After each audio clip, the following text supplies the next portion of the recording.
We had about 300, 400 kids that really wanted to have a good, fun, wholesome Friday night. And unfortunately, the actions of one young man who made a very poor choice ruined it for everybody.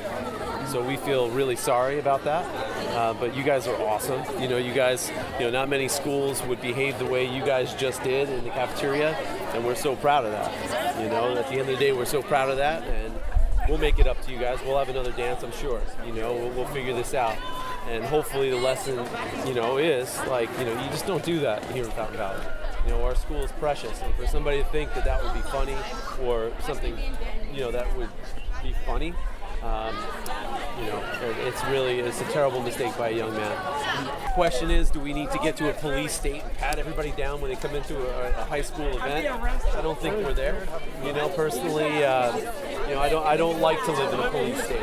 I think the better actions of all the amazing kids that we have in this community reflect what we truly are. I think this was, a young man who made a terrible choice, wasn't thinking, might not have been in his best mind as far as sobriety. The police will check on that.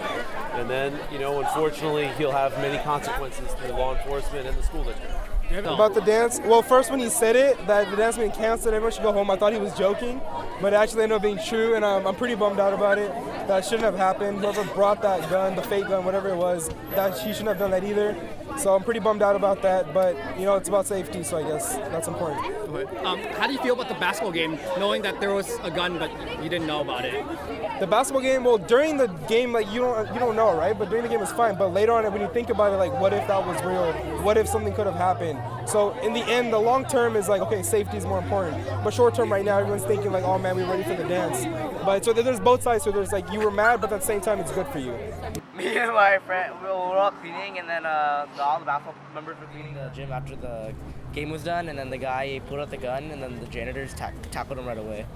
So how do you feel about safety at the school now? Right now? I think it's fine. I think the guy's just a little crazy, drunk. I think our school's security is fine. He brought something to our gym, to our school that he shouldn't. Something that looked very serious, looked very real, but it turned out that it was not real. But it looked the part, and we treat it as the part. We treat it as the situation.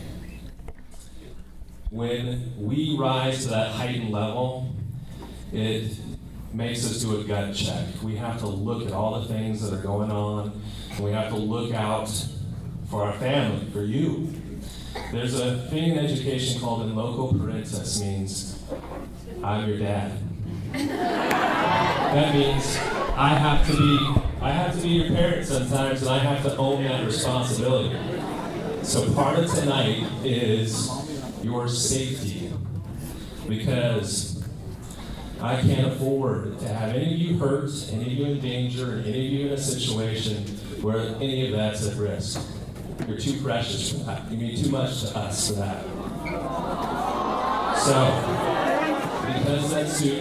because that student brought something to school, brought something to our gym, brought something to possibly this dance that they shouldn't have, it raises a lot of what ifs, a lot of doubts, a lot of things that we just can't take the risk until we're absolutely sure. So this is what we're going to have to do because of that. We're going to have to cancel this evening's dance, which means we need to make sure that we get a hold of real mom and dad to let them know what's happened and why we made the decision. I'd much rather have you be safe than to have any kind of worry. Dance, if you bought tickets, we're going to have to issue a refund. We will manage that, but tonight's about getting you home safely.